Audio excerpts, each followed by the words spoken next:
Salam dostlar. Amerikanın köp qismliq komediya teatri Friends'ning bir bo'lak qismidan ishlagan tunji videom ko'rmanlarning intayin olqishiga erishdi va davomli ishlashimni talab qildi. Bu komediya teatri jami 10 bo'lim va 236 qism.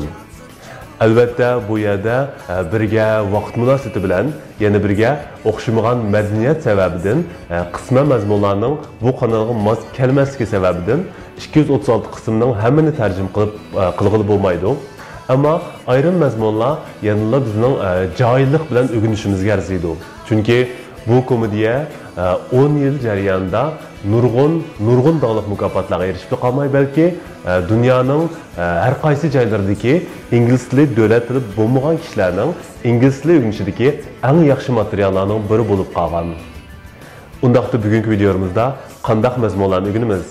Diqqatingiz davomli videoda bo'lsin.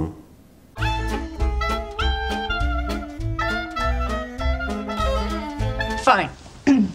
The reason that I was leaning a little bit more toward Rachel than you is just, you're just kind of high maintenance. Okay, let's go to lunch. That is completely untrue.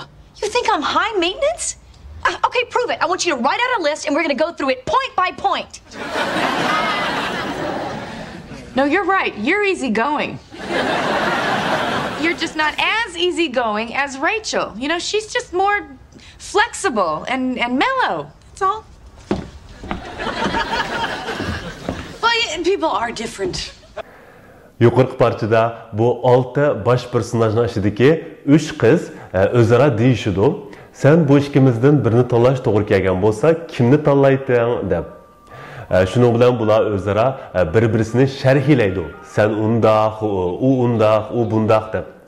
Demak, biz bu parcha orqali boshqalardagi mijoz xarakterini sharhlashga munosabatlik sifat so'zlarni o'rganamiz.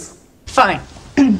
The reason that I was leaning a little bit more toward Rachel than you is just, you're just kind of high maintenance. Okay, let's go to lunch. That is completely untrue. You think I'm high maintenance? Okay, prove it. I want you to write out a list and we're going to go through it point by point. No, you're right. You're easygoing. You're just not as easygoing as Rachel. She's just more flexible and mellow. That's all. Well, people are different. Fine.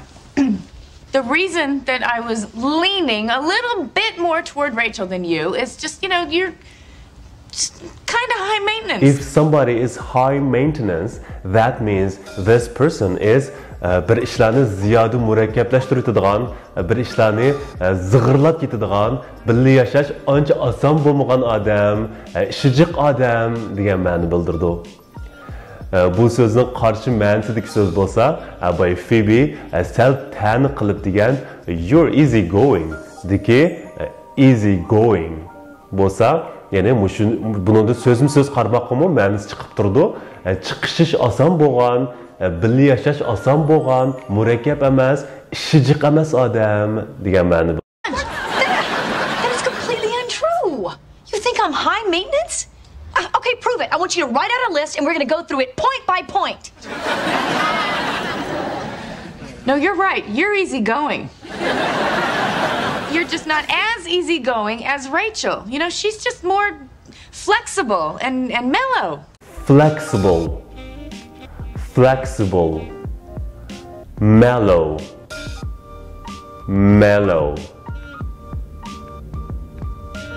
Flexible bo'lsa, oson o'zgaradigan, sal yumaloq tavozroq mijozi bor degan ma'noda.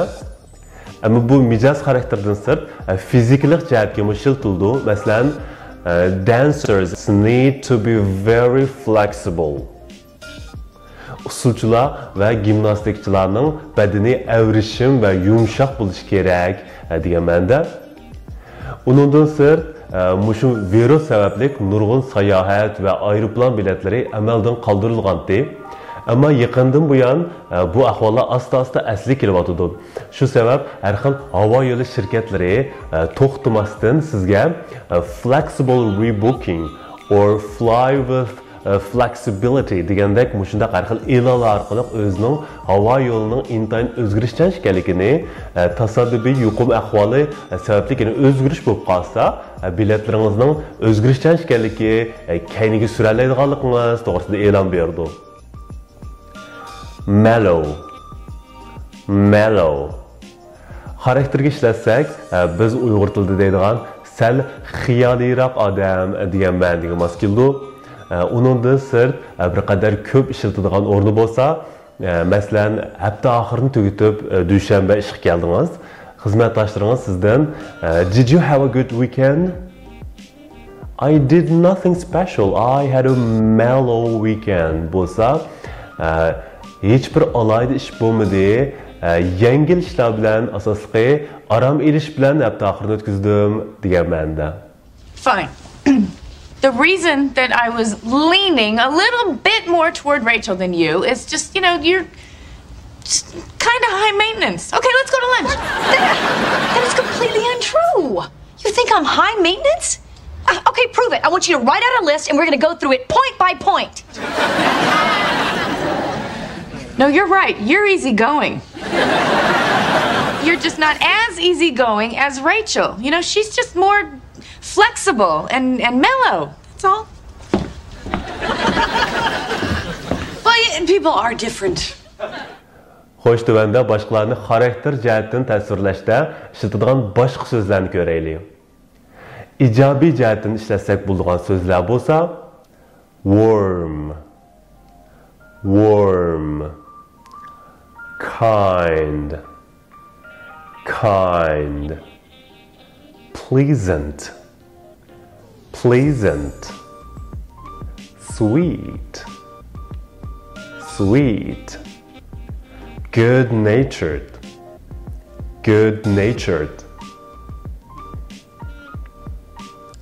Bu so'zlarning hammasi ma'nodosh so'zlar bo'lib, mijozi yaxshi degan ma'ni bildirdi. Endi salbiy jihatdan bo'lsa, ya'ni aksicha bo'lsa, cold,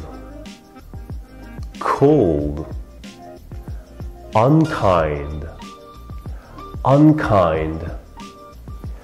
unpleasant,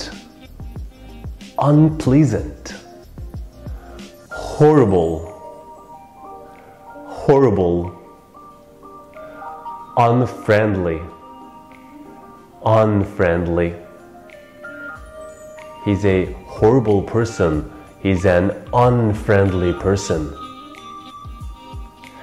Boshqalar bilan aloqa, munosabat jihatda ijobiy ma'nodagi so'zlar bo'lsa, extrovert.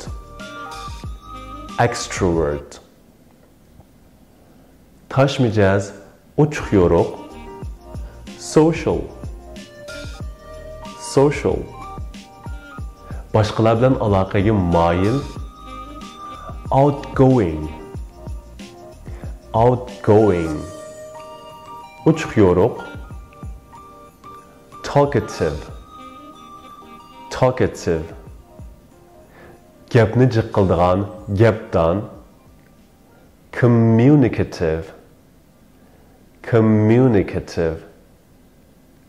Aloqaga mahir. Aksicha bo'lsa, introvert. Ishmijoz. Quiet. Jimg'ur. Reserved. Ma'nodosh. Shy.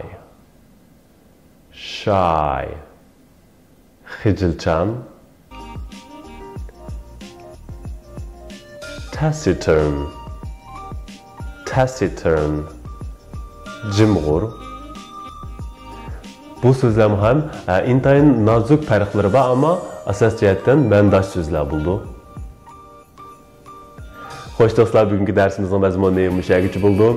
Bu Friends'ga munosabatlik, ya'ni bu komediya televiziya teatridagi boshqa har xil mazmundagi ingliz tilini buningdan keyingi videolarimizda davomli o'rganamiz. Hambakarlar qilishni unutmang, obuna bo'lishni unutmang. Har xil taklif fikrlaringiz, savollaringiz bo'lsa, videoning ostidagi inkas qismiga yozib qo'yishni unutmang. Bir qatimliq videolarımızı görüşəylik. Xeyr xoş.